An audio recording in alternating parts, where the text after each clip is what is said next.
இப்போ ஒளி விலகல் பற்றி நம்ம பார்க்க போறோம். ஒளி ஒரு ஊடகத்திலிருந்து மற்றொரு ஊடகத்திற்கு செல்லும் பொழுது அதன் பாதையில் ஏற்படும் விலகல் ஒளி விலகல் என்று அழைக்கப்படுகிறது. ஒளிக்கதிரின் பாதையில் ஏற்படும் விலகல் ஒளி விலகல். இங்கே காற்று என்ற ஊடகத்திலிருந்து கண்ணாடி என்ற ஊடகத்திற்கு ஒளி செல்கிறது. பிறகு கண்ணாடி என்ற ஊடகத்திலிருந்து காற்று என்ற ஊடகத்திற்கு வருகிறது. இப்போ காற்றிலிருந்து கண்ணாடிக்கு செல்லும் போது அதனுடைய பாதை விலகல் அடைகிறது. அதே மாதிரி கண்ணாடியிலிருந்து காற்றுக்குள் செல்லும் போது பாதை விலகல் அடைகிறது. இவ்வாறு ஒளிக்கதிர் ஒரு ஊடகத்திலிருந்து மற்றொரு ஊடகத்திற்கு செல்லும் பொழுது அதன் பாதையில் ஏற்படும் விலகல் ஒளி விலகல் என்று அழைக்கப்படுகிறது. ஒளி விலகல் ஏன் ஏற்படுகின்றது? ஒவ்வொரு ஊடகத்திலும் ஒளியின் திசைவேகம் வேறுபடுகிறது. வெவ்வேறு ஊடகங்களில் ஒளியின் திசைவேகம் வெவ்வேறாக இருக்கிறது. காற்றில் வேகமாக ஒளி பயணம் செய்கிறது. காற்றை விட குறைவான திசைவேகத்தில் கண்ணாடியில் பயணம் செய்கிறது. அப்போ வெவ்வேறு ஊடகங்களில் ஒளியின் திசைவேகம் வெவ்வேறாக இருப்பதால் ஒளியின் பாதையில் விலகல் ஏற்படுகிறது. இப்போ ஒளி விலகல் ஏற்பட காரணம் வெவ்வேறு ஊடகத்தில் ஒளி வெவ்வேறு திசைவேகத்தில் செல்வதாகும். இப்ப அடர்வு குறைந்த ஊடகத்தில் ஒளியின் திசைவேகம் அதிகமாகவும் அடர்வு மிகு ஊடகத்தில் ஒளியின் திசைவேகமும் குறைவாகவும் இருக்கும். இப்போ காற்றில் ஒளியின் திசைவேகம் அதிகமாக இருக்கும். கண்ணாடியில் ஒளியின் திசைவேகம் குறைவாக இருக்கும். காற்றில் ஒளியின் திசைவேகம் 3×10⁸ மீட்டர் ஆகும். கண்ணாடியில் ஒளியின் திசைவேகம் 2×10⁸ மீட்டர் ஆகும். ஏன்னா கண்ணாடி அடர்வு மிகுந்த ஊடகம், அதனால ஒளியின் திசைவேகம் குறைவாக இருக்கிறது. காற்றில் ஒளியின் திசைவேகம் அதிகமாக இருக்கிறது, ஏன்னா அது அடர்வு குறைந்த ஊடகமாகும். அடர்வு குறைந்த ஊடகத்தில் ஒளியின் திசைவேகம் அதிகமாகவும் அடர்வு மிகு ஊடகத்தில் ஒளியின் திசைவேகம் குறைவாகவும் இருக்கும். ஒளி விலகலினுடைய முதல் விதி. ஒளி விலகல்ல 2 விதி இருக்கிறது. முதல் விதியை பற்றி பார்ப்போம். படுகதிர், விலகுகதிர், படுபுள்ளியில் வரையப்படும் செங்குத்து கோடு ஆகியவை ஒரே தளத்தில் அமையும். இப்ப இந்த படத்தை பார்ப்போம்.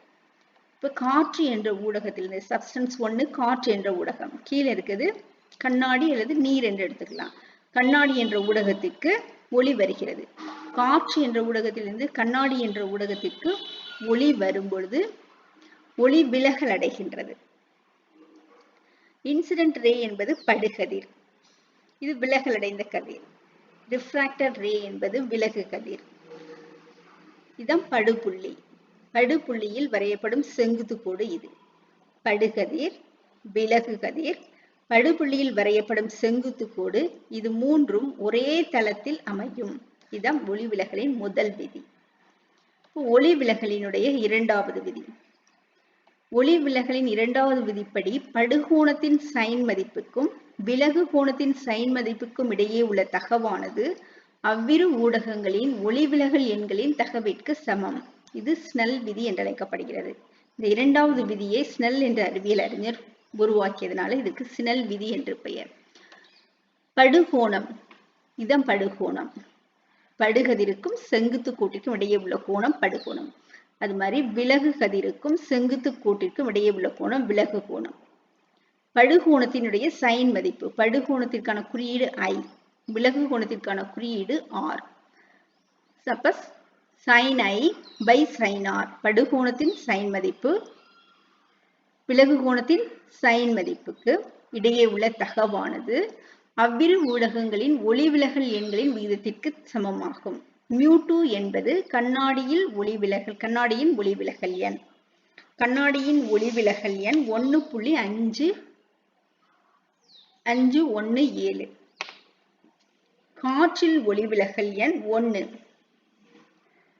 இப்ப இது ரெண்டுக்கும் உள்ள விகிதம், கண்ணாடியின் ஒளிவிலகல் எண்ணிற்கும் காற்றின் ஒளிவிலகல் எண்ணிற்கும் உள்ள விகிதம் படுகோணத்தின் சைன் மதிப்புக்கும் விலகு கோணத்தின் சைன் மதிப்புக்கும் உள்ள விகிதத்திற்கு சமமாக இருக்கும். இது ஸ்னெல் விதி என்று அழைக்கப்படுகிறது.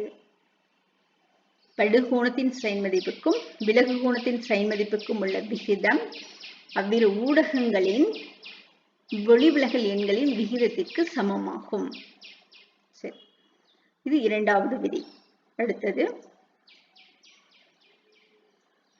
ஒளி விலகல் எண் என்றால் என்ன? இப்போ ஒளி விலகல் எண்களின் விகிதம் பார்த்தப்போ ஒளி விலகல் எண் என்றால் என்ன? காற்று அல்லது வெற்றிடத்தில் ஒளியின் திசைவேகத்திற்கும் மற்றொரு ஊடகத்தில் ஒளியின் திசைவேகத்திற்கும் உள்ள தகவு ஒளி விலகல் எண் என்று அழைக்கப்படுகிறது. இப்போ சி என்பது வெற்றிடத்தில் அல்லது காற்றில் ஒளியின் திசைவேகம், பி என்பது ஊடகத்தில் ஒளியின் திசைவேகம். இப்போ இந்த படத்துல இது காற்றில் ஒளியின் திசைவேகம். இந்த ஊடகம் கண்ணாடி, கண்ணாடியில் ஒளியின் திசைவேகம். ரெண்டுக்கும் இடையே உள்ள தகவு கண்ணாடியின் ஒளி விலகல் எண் என்று அழைக்கப்படுகிறது. இப்போ மியூ கண்ணாடியின் ஒளி விலகல் எண் மியூ ஈக்குவல் டு காற்றில் ஒளியின் திசைவேகம் பை கண்ணாடியில் ஒளியின் திசைவேகம். Mu equal to c by v ஆகும். இப்போ ஒளி விலகல் எண்ணுக்கும் ஊடகத்தில் ஒளியின் திசைவேகத்திற்கும் ஒரு தொடர்பு இருக்கு. அதாவது எதிர்விகித தொடர்பு. இங்க மியூ மேல இருக்கு, இங்க வி கீழே இருக்கு. அப்போ மியூவும் வியும் எதிர்விகித தொடர்புடையது. எதிர்விகித தொடர்புனா என்ன? ஒளிவிலகல் எண் மியூ என்பது ஒளிவிலகல் எண். ஒளிவிலகல் எண் அதிகரிக்கும் போது ஊடகத்தில் ஒளியின் திசைவேகம் குறையும். ஒளிவிலகல் எண் குறையும் பொழுது ஊடகத்தில் ஒளியின் திசைவேகம் அதிகரிக்கும். ஒளிவிலகல் எண் அதிகம் உள்ள ஊடகத்தில் ஒளியின் திசைவேகம் குறைவாகவும், ஒளிவிலகல் எண் குறைவாக உள்ள ஊடகத்தில் ஒளியின் திசைவேகம் அதிகமாகவும் இருக்கும். ஒரு எடுத்துக்காட்டு பார்ப்போம். கண்ணாடியின் ஒளிவிலகல் எண், ரிஃப்ராக்டிவ் இண்டெக்ஸ் தான் ஒளிவிலகல் எண், 1.517. நீரின் ஒளிவிலகல் எண் 1.333. இப்போ கண்ணாடியின் ஒளிவிலகல் அதிகம், நீரின் ஒளிவிலகல் எண் குறைவு. அப்ப கண்ணாடியின் ஒளிவிலகல் எண் அதிகமாக இருந்தால் கண்ணாடியில் ஒளியின் திசைவேகம் குறைவாக இருக்க வேண்டும். கண்ணாடியில் ஒளியின் திசைவேகம் 2 × 10⁸. நீரில் ஒளியின் திசைவேகம் 2.25 × 10⁸. தவறாக இங்க இருக்குது. 2.25 × 10⁸. அப்போ கண்ணாடியில் ஒளியின் திசைவேகம் குறைவாக உள்ளது. கண்ணாடியின் ஒளிவிலகல் எண் அதிகமாக இருப்பதால் கண்ணாடியில் ஒளியின் திசைவேகம் குறைவாக இருக்கிறது. நீரில் ஒளிவிலகல் எண் அதிகமாக இருப்பதால் நீரில் திசைவேகம் அதிகமாக இருக்கிறது.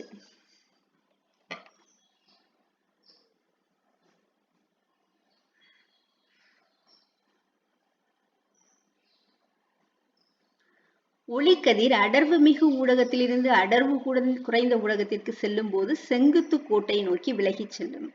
ஒளிக்கதிர் அடர்வு குறைந்த ஊடகத்திலிருந்து அடர்வு மிகு ஊடகத்தை நோக்கி செல்லும் போது செங்குத்து கோட்டை நோக்கி விலகி செல்லும். இப்ப இந்த படத்தை பார்ப்போம். இப்போ ஒளிக்கதிர் காற்று என்ற ஊடகத்திலிருந்து கண்ணாடி என்ற ஊடகத்திற்கு வருகிறது. காற்று லேசானது, கண்ணாடி அடர்த்தியானது.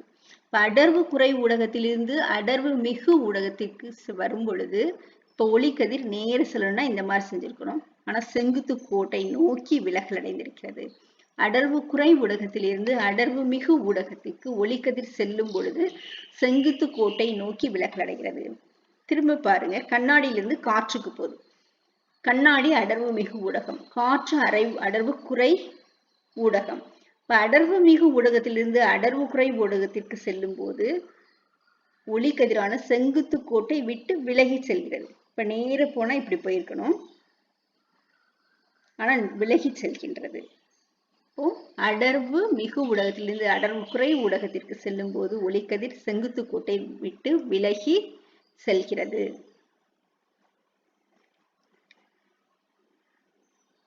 ஒளிவிலகல் எண்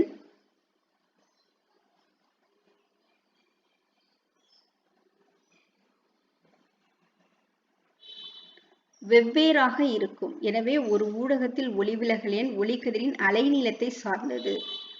ஊடகத்தின் ஒளிவிலகல் எண் ஒளிக்கதிரின் அலைநீளத்தை சார்ந்து அமைகிறது. V = n lambda. V என்பது ஒளியின் திசைவேகம், லாம்டா என்பது அலைநீளம். ஒளிவிலகல் எண் ஒளி விலகலடைவதற்கு காரணம் ஒளியினுடைய திசைவேகம் மாறுபடுதல். ஒளியினுடைய திசைவேகம் மாறுபடுதல். திசைவேகம் அதிகரிக்கும் போது ஒளிவிலகல் எண் குறைகிறது. V = n lambda. அப்போ திசைவேகமானது ஒளியின் அலைநீளத்தை சார்ந்தது. இப்போ ஒளிவிலகல் எண்ணும் ஒளிக்கதிரின் அலைநீளத்தை சார்ந்ததாகும்.